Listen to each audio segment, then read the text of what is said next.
Shalawam.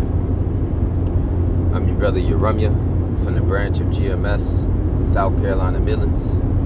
And before I start off, all praise, honor, and glory belongs to Yahawah, Bahasham, Yahawashi, Bahasham, Rawchaa, HaQadash. Double honors to the elder apostles and the elder bishops of Great Millstone who teach and who rule well. And Shalawam to Yahawah Elect scattered abroad throughout the four corners of the earth. To you I say Shalawam. Then shall they know that a prophet have been among them. Alright, quoting the book of Ezekiel, chapter 2 and verse 5, Ezekiel chapter 33 and verse 33. Alright, pertaining to these prophecies coming to pass, all these calamities, times of trouble, judgments of Yahawashi. Once these things unfold, that's when they're going to know that a true man of the Lord, prophet of Yahawashi, have been among them. Alright, and specifically within this video, I wanted to touch on the prophecy of the mark of the beast. Alright, you know, once they truly see who the devil is, according to the Bible, as we've been telling you, the so-called white man, implement and push this micro here and move forward with his new world order that he's trying to fulfill in the planet Earth, then you're going to know that, you know, the men of the great millstone, starting with our leaders and teachers, the elder apostle Tahar, elder apostle Gabar, elder apostle Rawchaa, elder apostle Ramla, alright, the elder bishops, alright, the elders, the men of the great millstone, then you're going to know who truly have been sent by Yahawashi, who truly been teaching 100% truth, man.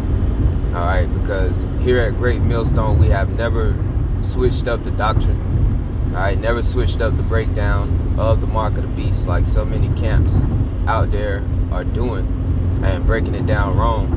Alright, example, the IUIC. Alright, once upon a time it was Christianity, once upon a time it was sin. You know, which is it? Which both of those answers is wrong. Alright, we know it and we see it. Prophecies unfolding with this technology, how this devil is forwarding this technology of the micro here. This is what John the Revelator was speaking about. Alright, in Revelation 13, 16 to 17. That's about to be mandated. That's about to be mandated throughout the world. Just like during the time of the 2020, where everybody had to get the jump shot, or you would lose your job. Alright, you would lose certain you couldn't perform certain liberties, okay, you know, such as eating in restaurants and things of that nature. Well, the time is coming to where biblical prophecy that this devil's going to cause all, both small and great, rich and poor, free and bond, to receive that micro of the mark of the beast in their right hand or in their foreheads. All right, and that no man might buy or sell save he that had the mark. Okay, this time is coming.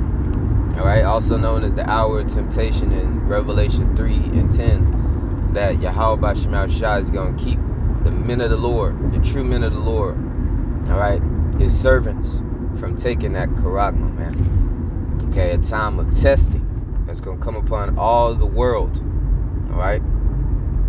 But nonetheless, the prophets of Yahawashi have been warning you about these things, man.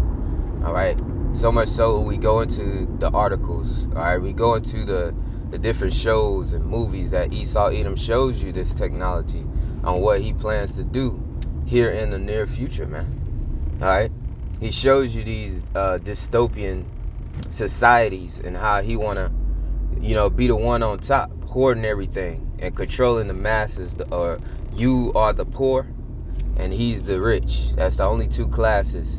And Esau Edom gonna be at the head of that. Okay, we go into you and we show you these things. All right, like I said, in these different movies and shows, Esau is called predictive programming. All right, and these devils show you their plans, man. Okay, but hey, the prophets, the men of the Lord, we go into the scriptures. We go into prophecy and show you how Yahawashi forewarned these things from the prophets of old. That's why it's written. All right, and the prophets of old back here today, 1 Corinthians 14 and 32, the spirits of the prophets are subject to the prophets. That's why we can go into these these mysteries and break them down. It's all through the spirit and the power of Yahawashi. The men of the Lord are back here today to make it plain upon tables, as it reads in Habakkuk, the 2nd chapter, man. Okay? So, it's really, truly going to be no excuse for when this time comes and the Israelite conforms and takes that micro-seah. Hey, your blood is going to be off our hands, as we brought out, in this past Saturday camp here in GMS, South Carolina, Millings. All right, that Ezekiel, the 33rd chapter in the beginning. We spoke the word, we blew the trumpet, we gave the warning, and you didn't take heed. Your blood is on your own hands. All right, if we didn't warn you, then your blood would be on our hands, but it's not. Okay? So when these things happen, you're going to know that a true prophet, man of the Lord of Yahawah have been among you, man. All right? I wanted to touch on this article. I didn't really have the time, just speaking through the Spirit. Lord will is edifying to the elect. I'm going to come out here, Lord will, through the Spirit on my break and, do a part 2. Lord will is edifying to the elect. That'll say Shalawam. Shalawam to the hopeful elect.